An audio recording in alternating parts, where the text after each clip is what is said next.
Un gran saludo, mi nombre es Mauricio Farfán Espinosa, docente de la carrera de Derecho de la UMSA. Para continuar con nuestras clases, ahora nos toca ver el capítulo tercero que se denomina de las proposiciones descriptivas. Antes, como preámbulo, es recomendable que todos los postulantes y estudiantes tengan un método de aprendizaje que necesariamente debe tomar un tiempo y ese tiempo tiene que ser sujeto a una planificación y esa planificación tiene que estar debidamente organizada con el objeto de que podamos aprender, analizar, captar y sobre todo memorizar algunos conceptos y algunos autores que necesariamente van a ser sujetos a nuestro examen. Bueno, el capítulo tercero tiene que ver con la recomendación realizada la clase anterior de que es necesario que el estudiante y el postulante tenga un diccionario jurídico elemental de derecho a la mano o, en caso contrario, utilizar un diccionario común o por lo menos un diccionario de la Real Academia. Esto con el objeto de que nosotros, al no entender una palabra que es central en una frase, pueda ser entendida en la magnitud de lo que el autor quiere exponer. Por tanto, en términos generales, de las proposiciones prescriptivas, prescriptiva significa establecer, prescriptiva significa regular, y en otras palabras muy simple, lo que es prescriptivas es lo que se debe hacer. Por tanto, yo prescribo de que se debe realizar una determinada campaña navideña en mi calidad de alcalde municipal. La prescripción supone regular una actividad de la campaña navideña en calidad de autoridad. Eso es una prescripción. Y de las proposiciones vamos a ver lo que Bobbio espera de nosotros en lo que se va a llamar un punto de vista formal. Estamos en el punto número 15, capítulo 3, en el cual dice que el punto de vista desde el cual nos proponemos estudiar ahora a la norma jurídica puede llamarse formal, en el sentido que consideramos la norma jurídica independientemente de su contenido, o sea, en su estructura. Este tema tiene mucho que ver con el lenguaje gramatical en la utilización de las palabras dentro del concepto de la norma jurídica.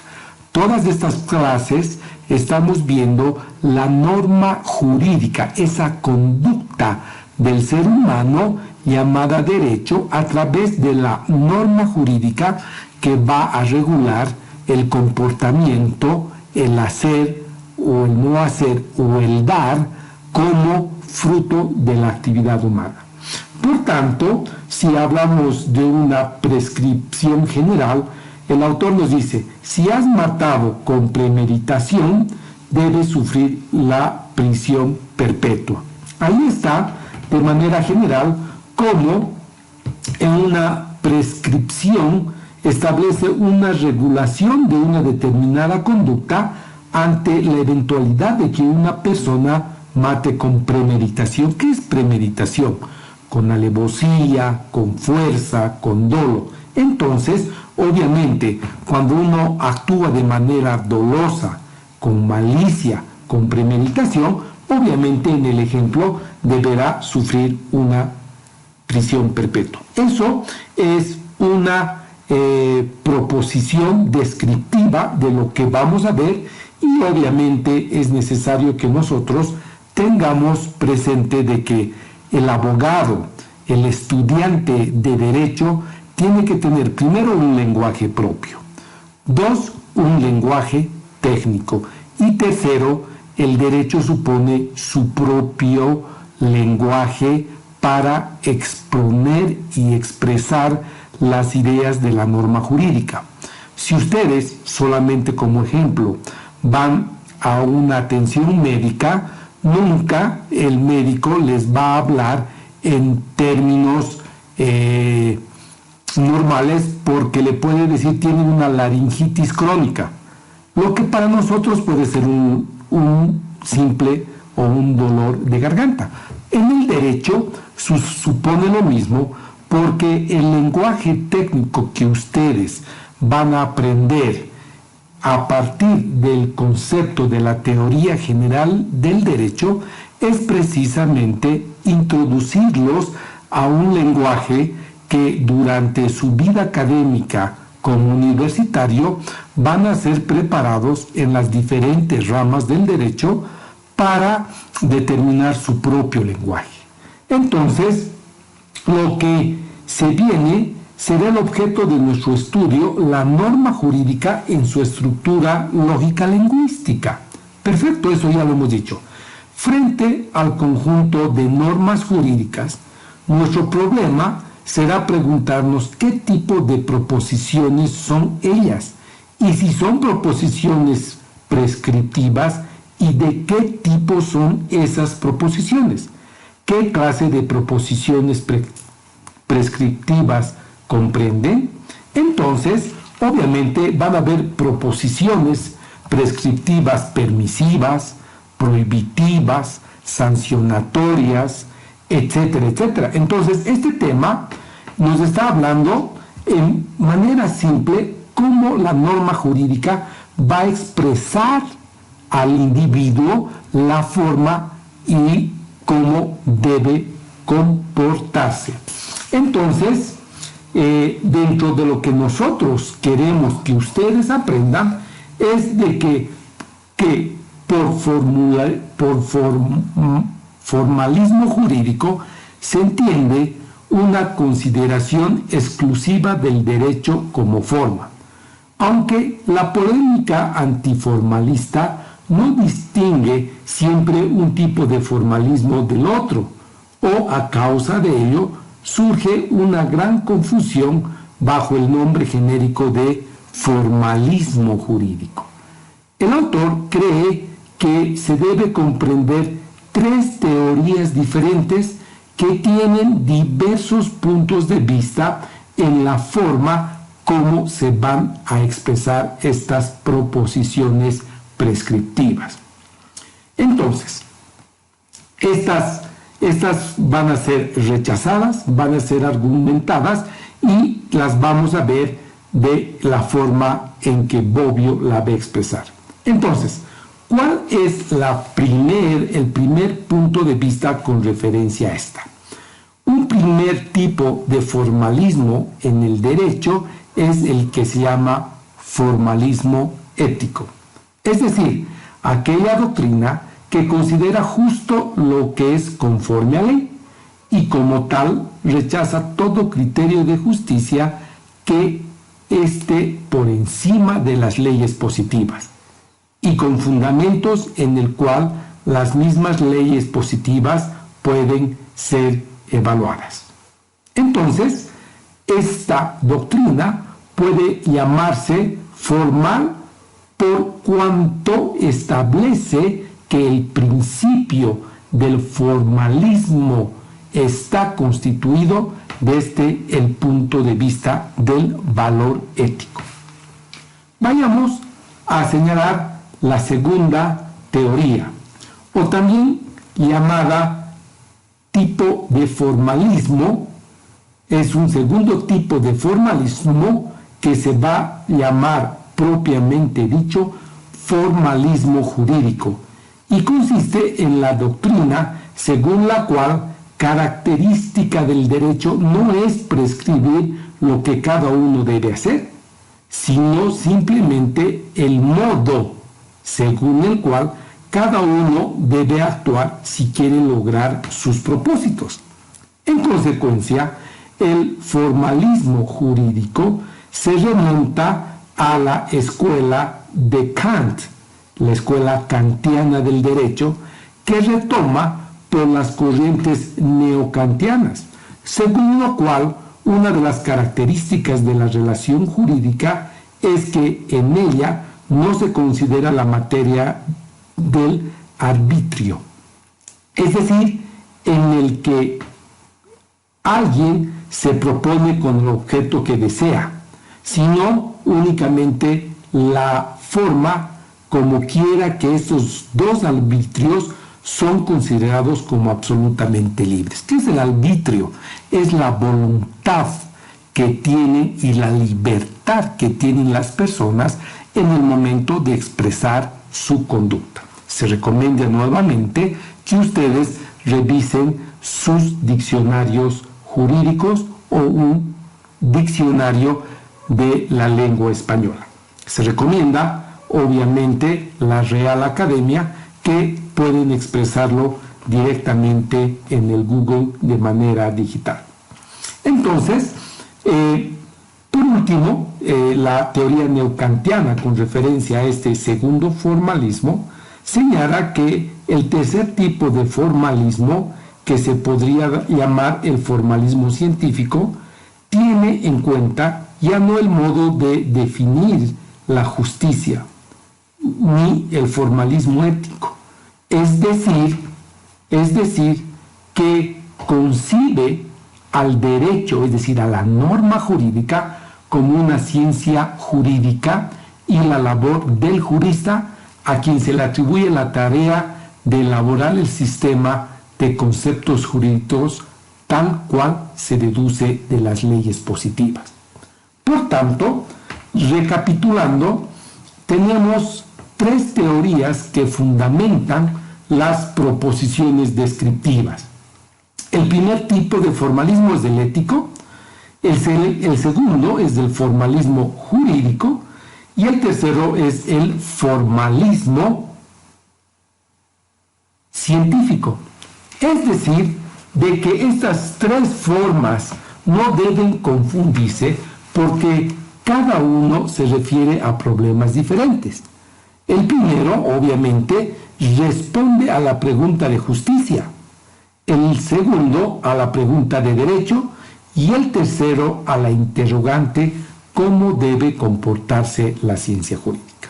Con esto, obviamente, nos podemos dar cuenta a qué debe responder las proposiciones prescriptivas con referencia a la conducta del ser humano. Por tanto, vamos a concluir de que estas tres formas son como la norma jurídica en cuanto a las proposiciones en la que va a emanar, se va a presentar el derecho. Entonces, vayamos a la norma como proposición. Bueno, desde el punto de vista formal, adoptados aquí una norma es una proposición. Una norma es una proposición. Eso es un hecho que ustedes ya deben subrayar. Por ejemplo, Bobbio dice: un código, una constitución, son un conjunto de proposiciones. Se trata de saber cuál es el estatus de las proposiciones que componen un código o una constitución. Para Bolivia, una norma como proposición será la Constitución Política del Estado.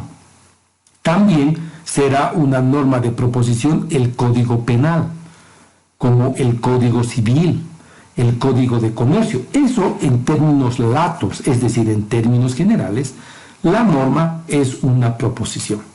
Por ello, en el punto 16, muestra que la investigación debe tener, con referencia a las proposiciones prescriptivas, 4 fases.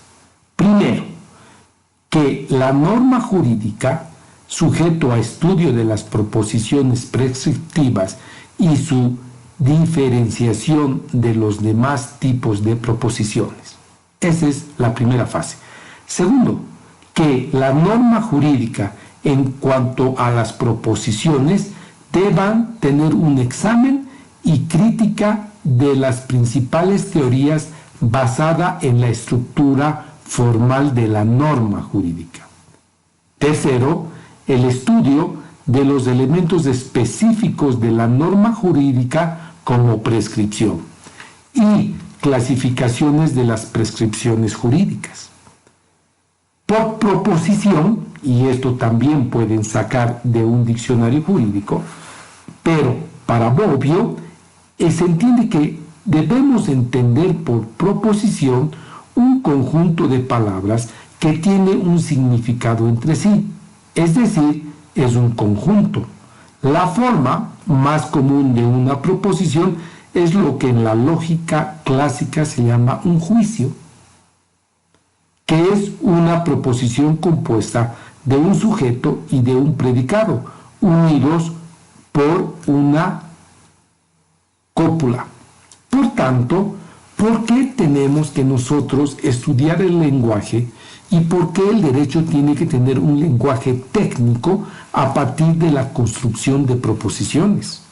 Porque las proposiciones solamente son juicios. Por ejemplo, quien de manera dolosa, con alevosía, con ensañamiento, quitare la vida a otra persona, tendrá una sanción de 30 años de reclusión. Eso es un juicio, eso es una proposición.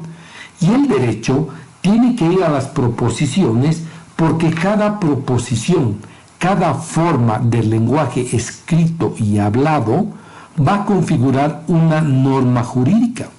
Es por eso que cuando ustedes se encuentren ante un proceso penal para diferenciar el hurto del robo, obviamente son juicios, es decir, son proposiciones en las cuales cada una va a tener las fases en las cuales se propone en el punto número 16. Esto simplemente para que ustedes se enmarquen dentro de lo que nosotros queremos que aprendan para rendir su examen.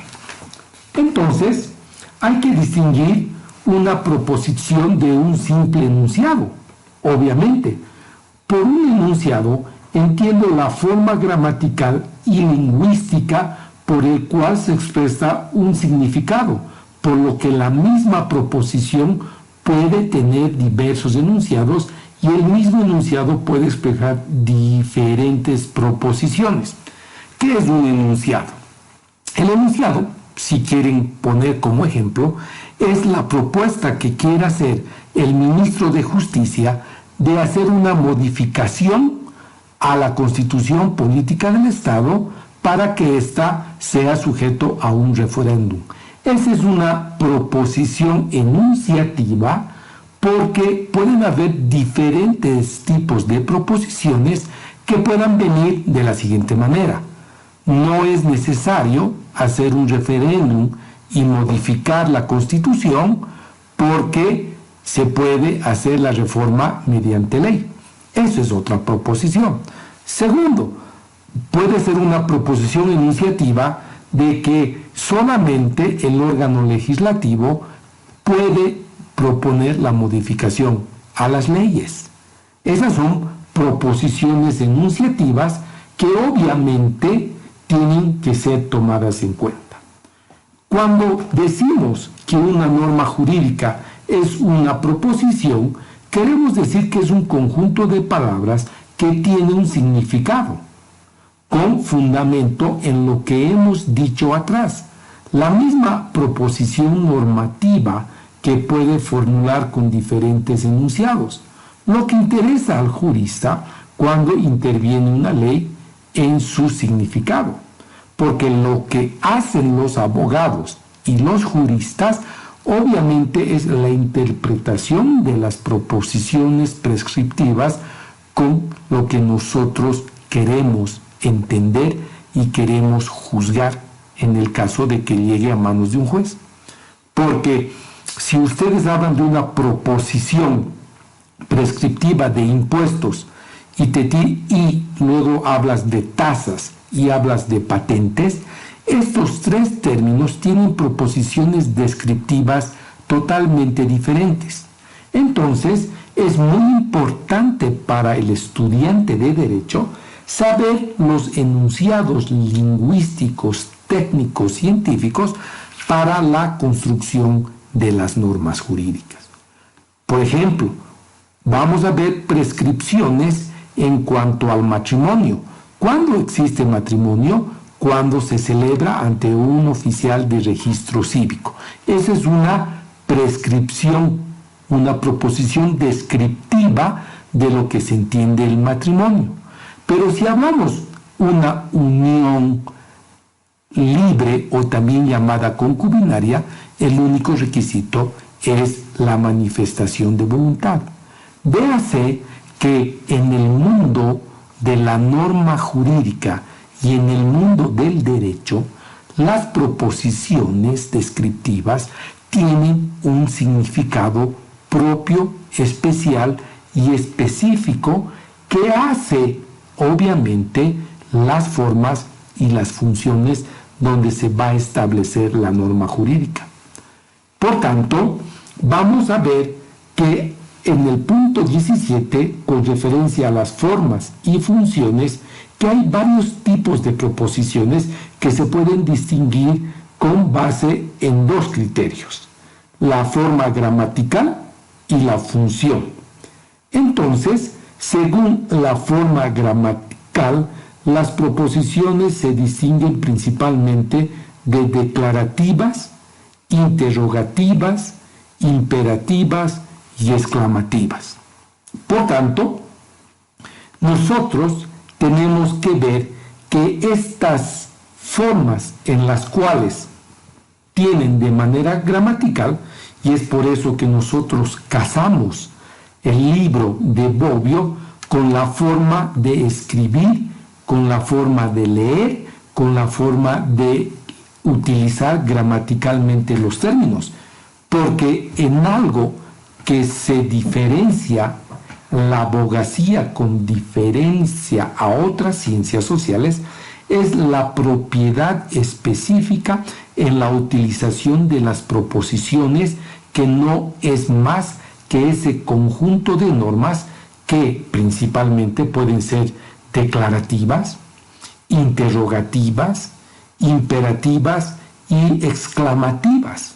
Y para eso no vamos a repetir y no vamos a dar los ejemplos que están contemplados en el punto 17. Entre todos los tipos de proposiciones, a nosotros nos interesa de manera particular los mandatos. Los mandatos, es decir, proposiciones cuya función es, como veremos mejor enseguida, influir en el comportamiento ajeno para modificarlo. A eso se llama mandatos. Nuevamente, reitero que tienen que tener un diccionario a la mano para determinar qué es un mandato. Por tanto, en las formas y funciones, las proposiciones que nosotros tenemos que empezar a estudiar y empezar a analizar son las proposiciones que emergen de los mandatos, porque los mandatos nos van a dar manifestaciones imperativas de lo que se hace o lo que no se hace. Entonces, los mandatos es como vamos a ver con referencia a los ejemplos que ya hemos dado. Por ejemplo, en el libro, Bobbio hace una referencia al artículo 566 del Código Civil que dice: al padre y la madre heredan los hijos legítimos en partes iguales. Esa es una proposición y es un mandato, porque la intención de que pronunció esta fórmula no fue la de dar una información, sino de imponer una serie de comportamientos. Se trata manifiestamente de una proposición declarativa en función del mandato. Voy a hacer un ejemplo de la legislación boliviana. A la muerte del padre y de la madre y ante la ausencia de un testamento, se abre la sucesión hereditaria.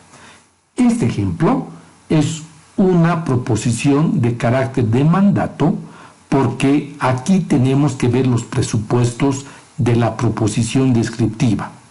cuando muere el padre y la madre, ante la ausencia de un testamento, se abre la sucesión legal.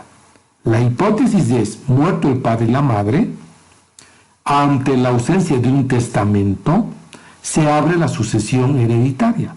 ¿Y qué es la sucesión hereditaria? La sucesión hereditaria es un derecho y obligaciones que tienen los hijos o los parientes directos consanguíneos de las personas que mueren para, obviamente, adquirir los derechos y obligaciones de estos, o lo que normalmente se llama una herencia. Eso es lo que nosotros podemos parametrizar, lo que nosotros queremos que ustedes aprendan en estos cursos. Las tres funciones. Como se cree, pueden distinguir tres funciones a las cuales hace referencia la página 43, numeral 18, al señalar que las funciones del lenguaje son descriptivas, expresivas y la prescriptiva. Estas tres funciones dan origen a tres tipos de lenguaje bien distintos, aunque no se encuentren en la realidad en estado puro. Por tanto, por ejemplo, las prescriptivas es un conjunto de leyes o de reglamentos, un código, una constitución. Son los ejemplos que nosotros habíamos dicho. Pero si hablamos de una prescripción descriptiva, de una proposición descriptiva, estamos hablando propio de un lenguaje científico que consiste en dar una información, en comunicar a otras ciertas informaciones en la transmisión del saber. Es decir, en suma, es un hacer conocer. Obviamente, estos tipos y estas características en la utilización del lenguaje siempre están acompañados de otro tipo de proposiciones de acuerdo al ejemplo que ya hemos dado. Ustedes podrán tener un conjunto de ejemplos ya dados en la página 44 que solamente deben ser ejercitados para darse cuenta de las funciones descriptivas, expresivas y de las prescriptivas. ¿Cuáles son las características de las proposiciones prescriptivas, que es el objeto del tema número 3? Uno de los problemas que más ha comprendido a los lógicos contemporáneos es la distinción entre proposiciones descriptivas y las prescriptivas. Obviamente, en términos generales, las descriptivas son aquellas que van a decodificar algo, que van a describir algo, y las prescriptivas son las que van a emitir un mandato. Pero veamos por qué se tiene que estudiar esto y dónde ha surgido el análisis de las proposiciones. Si se preguntan por qué tenemos que estudiar esto, por qué este tipo de proposiciones, sean descriptivas y sean prescriptivas, van a emanar el conjunto de normas jurídicas que ustedes van a estudiar. Si hablamos del derecho laboral, de una manera descriptiva, tendremos que saber quién es el obrero. El obrero va a ser el asalariado. El obrero va a ser el que ejerce una dependencia de un superior. El obrero va a depender de un salario. Eso es una proposición descriptiva, porque ¿quién va a ser el empleador? El empleador va a ser el empresario. El empresario va a ser el que le pague. El empresario puede ser el Estado o una persona privada. Entonces, si nosotros no aprendemos proposiciones en cuanto al lenguaje, obviamente no vamos a tener una formación adecuada de lo que nosotros queremos decir. Y no puedo entrar a hacer algunos ejemplos porque todavía están en un nivel básico que les permite pensar que las proposiciones descriptivas y las prescriptivas han tenido su origen en Italia. Y ahí tenemos el tema de Scarpelli, que define cuyo primer capítulo está destinado al lenguaje prescriptivo y lenguaje descriptivo. Bobbio considera que las características que diferencian las proposiciones descriptivas y las prescriptivas se pueden resumir en tres. Respecto de la función, sí, obviamente. B, respecto del comportamiento del destinatario. C, respecto del criterio de valoración. Y nos parece muy lógico estas tres consideraciones porque se refiere a la función, ya que en lo esencial las proposiciones, es decir, las descriptivas, nos van a dar y nos van a informar a los demás. Es por eso que son prescripciones. Y las otras, las descriptivas, nos van a dar un conjunto de comportamiento. Por tanto, con las prescripciones queremos informar a los demás y con las prescripciones modificar un tipo de comportamiento. Entonces, estas proposiciones en la utilización del lenguaje radican precisamente en lo que nosotros queremos que ustedes tengan un lenguaje técnico. Y en la página 47.20 habla de las proposiciones descriptivas se pueden reducir a proposiciones descriptivas. En un lenguaje abstracto, quizás nos pueda confundir estos términos, pero si vamos leyendo los ejemplos que nos pone Bobbio, es la forma de utilizar el lenguaje para la construcción de normas jurídicas. Entonces, es muy fácil ver si la forma de pregunta es: las proposiciones prescriptivas se pueden reducir a proposiciones descriptivas, considerando que la diferencia entre los dos tipos de proposiciones examinadas en el párrafo anterior es irreductible. Se trata de dos tipos de proposiciones que tienen un estatus distinto.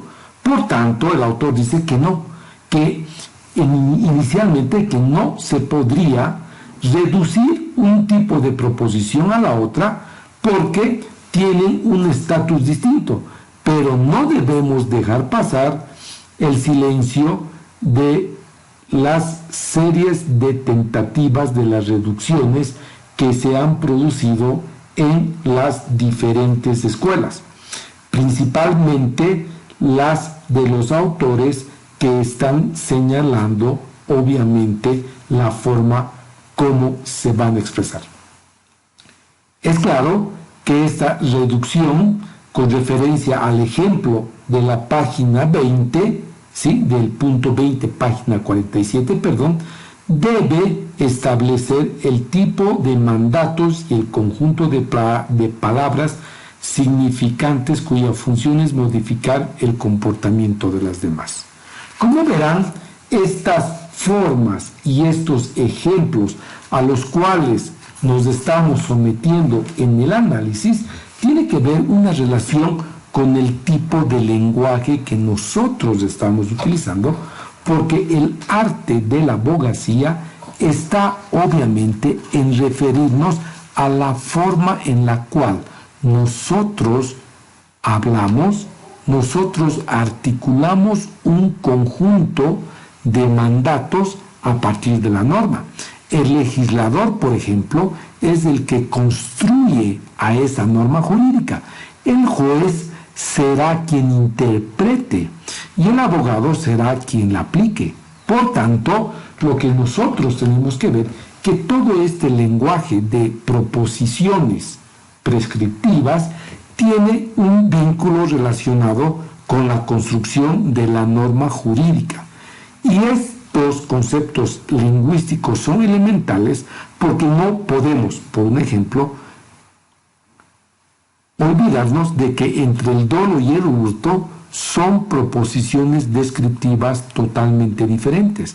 Por tanto, o es robo o es hurto, pero no puede ser una proposición descriptiva que construya de la misma manera estos tipos penales.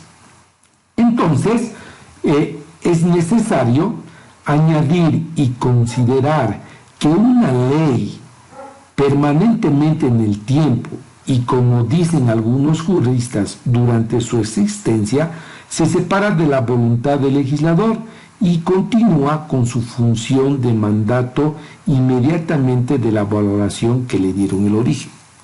Voy a poner un ejemplo.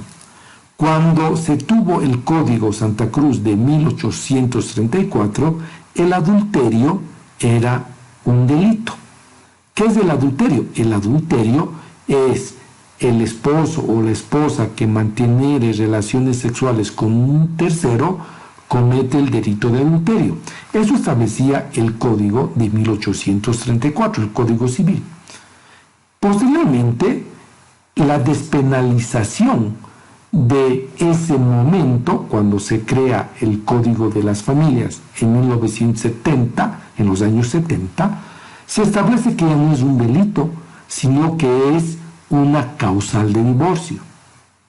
Ha pasado un determinado tiempo y tenemos el Código de Familia que a la fecha y ni siquiera es una causal, porque en el mundo del matrimonio ya no existe.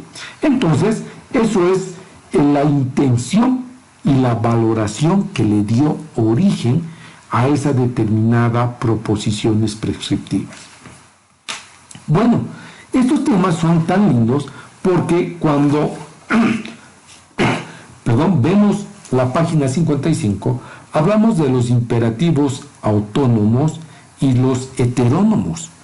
Si nosotros hablamos de imperativos autónomos, ya nos damos cuenta lo que significa este término: independencia, autonomía.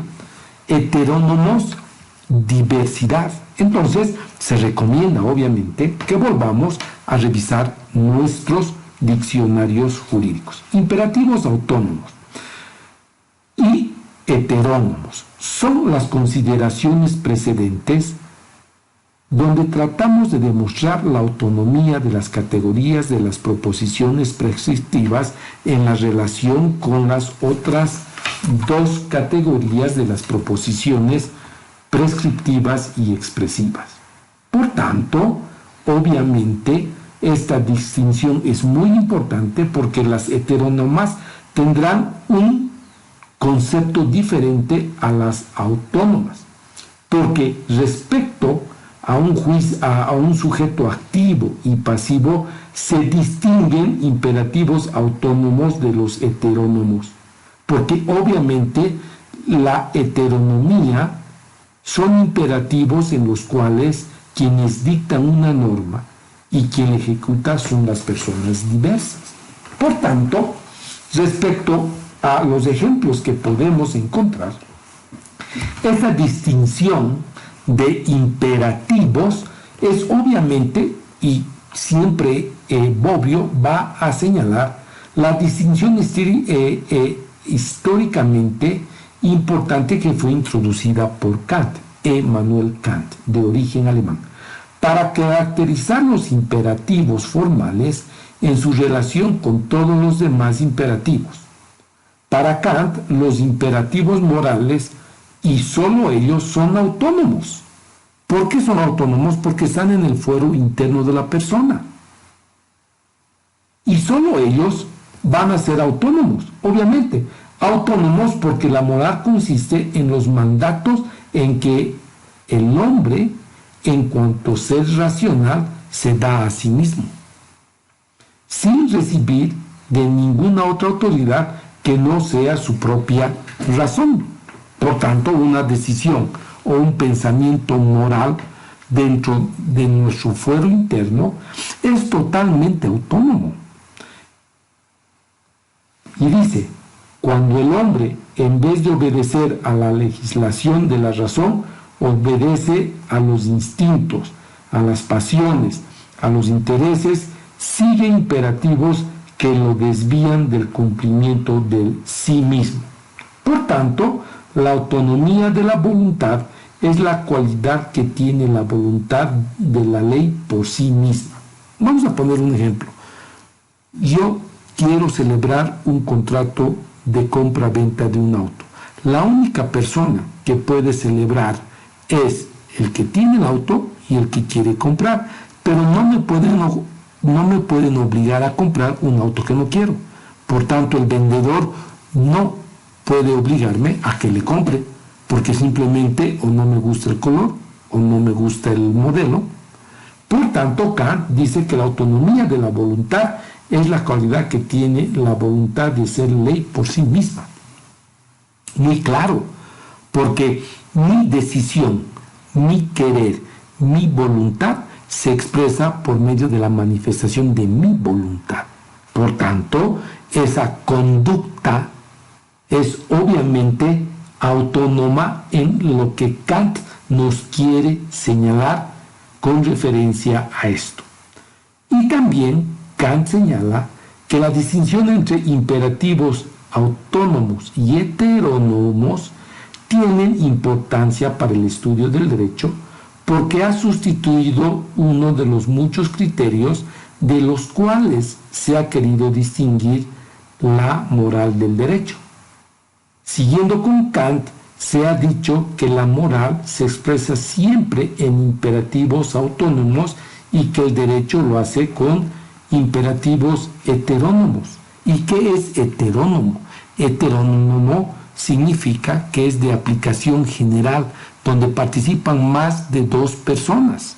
Por tanto, los imperativos heterónomos han hecho y han solucionado los problemas a los cuales Kant hace una explicación sobre los temas de los imperativos autónomos y heterónomos.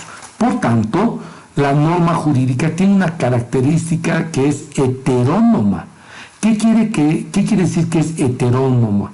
Que es en general, que es para todos, que es de cumplimiento obligatorio. Entonces, la heteronomía es uno de los elementos que se debe aprender y considerar con los imperativos. Para continuar y ya terminar, tenemos los imperativos categóricos o imperativos hipotéticos. Y Kant obviamente señala que los imperativos hipotéticos, estos se distinguen a su vez, según Kant, de las dos subespecies consideradas si el fin de la norma persigue, como dice Kant, es el fin posible o el fin real. Esto es, si el fin es tal de los hombres, puede perseguirlo o no, o también es la obligación perseguir hasta el fin. Otras distinciones de estos imperativos categóricos son aquellos que se prescriben en una buena acción en sí misma, o sea, una acción buena en sentido absoluta que debe ser cumplida sin condiciones, o sea, sin ningún otro fin directamente al cumplimiento de la acción en cuanto a acciones obligatorias. Es el imperativo categórico de no debes mentir, etcétera, etcétera. Entonces, vayamos a los mandatos y a los conceptos porque el tiempo se nos va acabando. Los mandatos y consejos. Los mandatos ya los habíamos expresado, pero el último criterio de distinción que aquí consideramos en el ámbito de las proposiciones descriptivas se relaciona con la fuerza vinculante. Por tanto, un mandato tiene un elemento que se va a convertir en una coacción, en ejecución, y el consejo no, solamente va a ser una consulta. Veamos, esta mayor fuerza vinculante se expresa diciendo que el comportamiento previsto por el imperativo es obligatorio, el mandato, por tanto, es obligatorio, el consejo no. En otras palabras, que el imperativo genera una obligación a la persona a quien ha dirigido. Y el imperativo y obligación son dos términos correlativos cuando existe el uno, existencia del otro. Por tanto, un imperativo de mandato supone una obligación que debemos observar. Y ahí en el mundo del derecho son los consejos y las peticiones, ¿no? Hay que observar también que hay distintos tipos de mandato y distintos tipos de consejos que pueden servir para distinguir el derecho de la moral y de la norma jurídica, así como han servido las distinciones entre normas autónomas y heterónomas y entre normas categóricas e hipotéticas. Por tanto, los argumentos a los cuales ustedes van a leer con detenimiento la página 57 expresada por Hobbes nos da las explicaciones que queremos ver. Los consejos en el derecho es una consulta. Por ejemplo, basta pensar que en todo ordenamiento jurídico, junto a los órganos deliberantes, están los organismos consultivos, los cuales tienen precisamente la competencia, no ya la de impartir órdenes, sino la de dar consejos. En Bolivia se refería a la consulta que hizo el gobierno de transición con referencia a la ampliación de mandato del presidente de la República, de los gobernadores y de los alcaldes con referencia a su periodo. ¿Quién hizo la consulta? Hizo la consulta el orden ejecutivo. ¿A quién? Al Tribunal Constitucional, porque por mandato de la norma jurídica, esta puede hacer recomendaciones y apreciaciones. Por tanto, queridos compañeros, entre los mandatos y las peticiones, ustedes pueden determinar que hay otro tipo de proposiciones, aunque corresponden a categorías de las prescripciones. Se distinguen los mandatos propiamente dicho por tener una fuerza vinculante que ya habíamos dicho. Y las peticiones, ¿sí?, son aquellas en las cuales nosotros intentamos pedir en favor de alguien a otros, pero sin ser obligados a ello. El derecho a la petición es el artículo 24 de la Constitución Política del Estado. Con esto, y de manera muy sucinta, hemos terminado el tema número 3 y para fines de recapitular todos estos, hemos visto el tema de las proposiciones descriptivas. Un gran saludo, tengan un buen aprovechamiento de la lectura del libro de Norberto Bobbio. Muy buenas y hasta luego.